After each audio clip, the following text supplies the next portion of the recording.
Good afternoon guys! Ang ulam natin ngayon ay ginataang munggo. Ayan. Lambot na yan ha. May kasama yang kalubasa at saka gabi.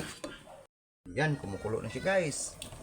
At ilagay na natin ang ating okra. Ang pangpasarap na luya. Siling haba. Bombay. May kasama pang Knorr cubes.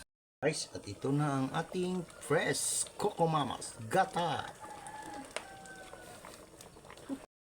Ayan, ang magic sarap, pang magic sa ating niluluto.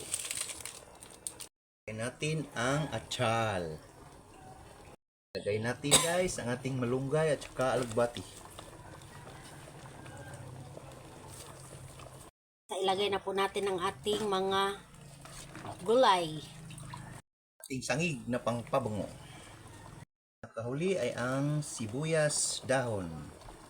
Yan guys, luto na po ang ating ginataang munggo with sari-saring gulay para sa ating hapunan.